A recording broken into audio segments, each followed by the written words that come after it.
નમસ્કાર વિદ્યાર્થી મિત્રો, આપ સર્વની યુટ્યુબ ચેનલ પર ફરીથી એકવાર હાર્દિક સ્વાગત કરું છું. આંકડાશાસ્ત્રનો છેલ્લો દાખલો અને વેરી મોસ્ટ આઈમ્પી દાખલો બોર્ડ એક્ઝામવાળા માટે અને બીજી એક્ઝામ માટે આ બહુ મોસ્ટ આઈમ્પી દાખલો રહેશે. ખૂટતી આવડતીનો દાખલો, મધ્યસ્થનો ખૂટતી આવડતો દાખલો પરીક્ષાની અંદર ઘણી વખત પૂછાયેલો છે. ઓકે, તો થોડુંક વધારે ધ્યાન આપવાનું રહેશે. અહીંયા જોજો શું આપેલું છે તમને. તો તમને રકમમાં આપવામાં આવેલું છે કે મધ્યસ્થ બરાબર 525. હું આખી રકમ નથી લખી, ખાલી લખી દીધું ઉપરથી મધ્યસ્થ બરાબર 525. અને તમને એન આપવામાં આવેલું છે મધ્યસ્થ બરાબર 525 અને આવૃત્તિ બરાબર 100. આવૃત્તિનો જે સરવાળો થાય કેટલો થશે? 100 થાય. તો એન બરાબર 100 હોય તો એક્સ અને વાય શોધો. તો આપણને અંદર એક્સ અને વાય આપે છે, આ એક્સ અને વાય શોધવાનું રહેશે. ઓકે, તો કેવી રીતે દાખલા અંદર શું હશે? તો જુઓ, તમને વર્ગ અંતરાલ તો આપેલા હશે, તમને આવૃત્તિ પણ આપેલી છે, અને હવે તમારે શું બનાવવાનું છે? સંચય આવૃત્તિ. તો સંચય આવૃત્તિ આગલા વિડીયોમાં શીખ્યા હતા કેવી રીતે બનાવવાની. પહેલા અને બીજા પદનો સરવાળો, પછી ત્રીજાનો, ચોથાનો, પાંચમાનો, છઠ્ઠાનો, સાતમાનો, આઠમાનો, આ પદનો સરવાળો કરતા જશો એટલે તમને શું મળશે? સંચય આવૃત્તિ CF મળી જશે. ઓકે, તો સંચય આવૃત્તિ કેવી રીતે બનાવશું તો ધ્યાન આપો. જુઓ, પહેલાં હું 2 ના 2 મૂકી દેવાના. 2 ના 2, હવે આ 2નો સરવાળો કરો તો 5 ને 2 7. 7 પ્લસ એક્સ એટલે 7 પ્લસ એક્સ. ઓકે, 7 ને પ્લસ 12 એટલે થશે 19 પ્લસ એક્સ. 19 પ્લસ 17 એટલે થશે 36 plus x.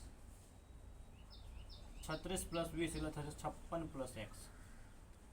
56 plus y, 56 plus y એટલે 56 પ્લસ એક્સ પ્લસ વાય એમના એમ.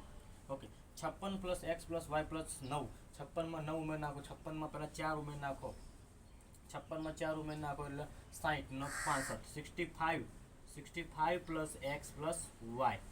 65 ની અંદર 65 ની અંદર 7 ઉમેર નાખો, 65માં 5 ઉમેરો એટલે 70, 70 ને 72. 72 પ્લસ એક્સ પ્લસ વાય. 72 ની અંદર 4 ઉમેર નાખો એટલે 76. 76 પ્લસ એક્સ પ્લસ વાય. આ આપણો શું થઈ ગયો? તો આ આપણો થઈ ગયો સરવાળો. મેં તમને કીધું હતું કે એન હંમેશા ઓના બરાબર જ હોય. ઓકે, તો જે એન હશે, જે આપણો એન એ એન તો આના બરાબર જ હશે ને. તો એન બરાબર 76 પ્લસ એક્સ પ્લસ વાય. બરાબર, 76 પ્લસ એક્સ પ્લસ વાય થઈ ગયું. ઓકે, હવે તમે એક વસ્તુ જુઓ, એન બરાબર 76 પ્લસ એક્સ પ્લસ વાય આપેલું હોય અને તમે ધ્યાનથી જોશો તો એનની વેલ્યુ પણ આપણને ઉપર આપેલી. એન બરાબર કેટલા? તો એન બરાબર તમને કેટલા આપેલા? 100 આપેલા. તો તમે એક કામ કરી શકો, આવું કે એન બરાબર, જો એન બરાબર 76 પ્લસ એક્સ પ્લસ વાય આપેલા હોય, 76 પ્લસ એક્સ પ્લસ વાય આપેલા હોય તો એનની વેલ્યુ કેટલી? 100. તો 100 એમને એમ રાખો. તો 100 is equal to 76 plus x plus y. Okay, આ 76 ના બાજુ લઈ નાખો એટલે વચ્ચે કેટલા? 24. બરાબર, બાદ બાકી થાય ને, જો હું તમને સમજો.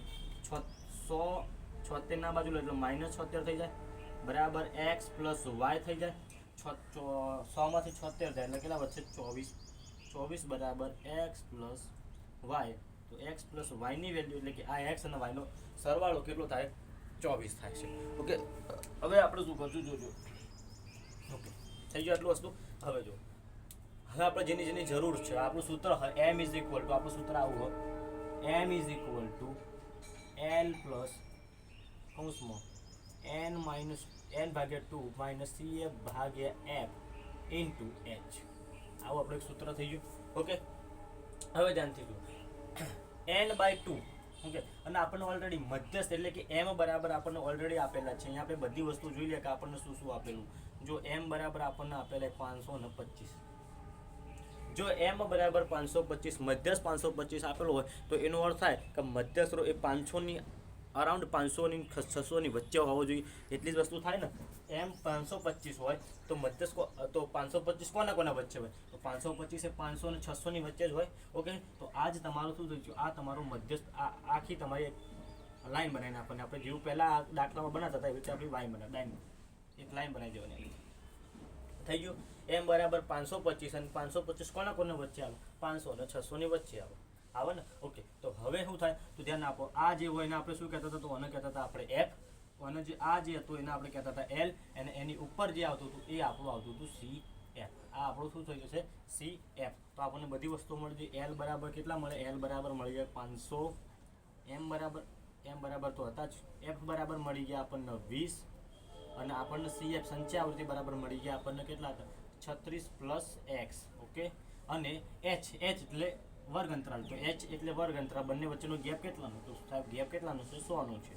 ઉપરથી ખબર ના આપણે તો 200 માંથી 100 છે કેટલા વધી 100, તો ગેપ કેટલાનો 100 નો થઈ ગયો. હવે આ બધી વસ્તુ તમામ વસ્તુ આપણે વસ્તુ સૂત્રમાં મૂકશું અને દાખલો ગણી દેશું. ઓકે ચલો m બરાબર 525, તો m બરાબર 525 એમને એમ રાખો, પ્લસ l ની વેલ્યુ કેટલી, sorry is equal two l એટલે કેટલા 500, તો 500 ના 500 પ્લસ n માઇનસ 2, n એટલે આપણે n એટલે કેટલા 100 થાય અને 100 ભાગ્યા 2 એટલે કેટલા કહેવાય 50, તો આપણે લખશું 50 માઇનસ cf એટલે કેટલા 36 પ્લસ x ભાગે f એટલે કેટલા 20, h એટલે કેટલા સાહેબ h એટલે કેટલા 100. ઓકે તો જુઓ અહીંયાથી ઉડશે ડાયરેક્ટ, ચલો 20 50 100 ઉડી ગયા. આ 500 ના બાજુ લાઈ નાખો એટલે કેટલા વચ્ચે ખાલી ને ખાલી વધી 25, 500 આ બાજુ જાય એટલે 525 માઇનસ 500 એટલે કેટલા વચ્ચે 25, બરાબર. તો આ 50 ના 50 50 ના 50, હવે આ જો માઇનસ પ્લસ માઇનસ 36, આખો આ માઇનસ આખા કૌંસ ના લાગે એટલે માઇનસ પ્લસ માઇનસ આ બીચલા થઈ જશે x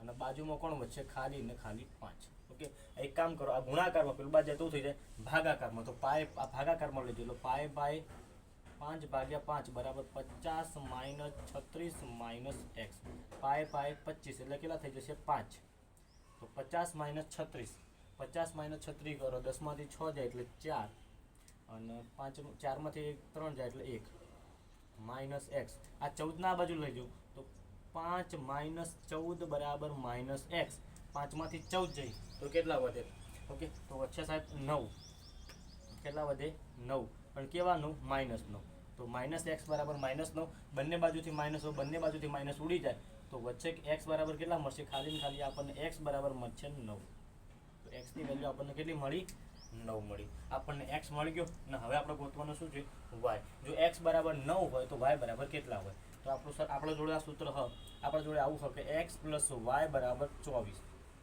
બરાબર. જે x ની વેલ્યુ કેટલી હતી 9, તો 9 મૂકી દો પ્લસ y ના y મૂકી દો બરાબર 24 ના 24, તો y ઇઝ ઇક્વલ ટુ 9 નો પેલું બહાર લેજો, 24 માઇનસ 9 થઈ જશે. ઓકે તો 24 માઇનસ 9 કરી નાખો, 10 માંથી 9 જાય એટલે 1 ને 5 15, તો એ y બરાબર તમને કેટલા મળશે 15, તો y બરાબર મળી ગયા 15. ઓકે અને આ રીતે આપણો આખો દાખલો ડન થઈ ગયો અને આ દાખલો પરીક્ષાની અંદર ઢગલો વખત પૂછાયો અને હવે દાખલો સ્વાધ્યાયની અંદર આપો જો તમારે જાતે કરવાનું થશે, બરાબર. આવડે એવો દાખલો ઇઝી દાખલો, તો આઈ હોપ તમને દાખલાની અંદર ખબર પડી જાય છે. ચલો તો તૈયારી કરી લેજો અને આંકડાશાસ્ત્ર સંપૂર્ણપણે પૂરું થઈ ગયું. ઇન શોર્ટની અંદર સેક્શન ડી મેં તમને કમ્પ્લીટ કરાવી નાખ્યો, હવે સેક્શન ડી પૂરો થઈ ગયો. હવે આપણે વિજ્ઞાનના સેક્શન ડી ઉપર કદાચ હું ફોકસ કરીશ કે વિજ્ઞાનના ડી ઉપર આપણે જઈએ, બરાબર. પછી આપણે 12મા ઉપર પણ જવાના છીએ. ચલો તો મળીએ આગળના વિડીયો. જય હિન્દ, જય ભારત, ભારત માતા કી જય. વિડીયો ગમે તો લાઇક શેર અને સબસ્ક્રાઈબ કરજો.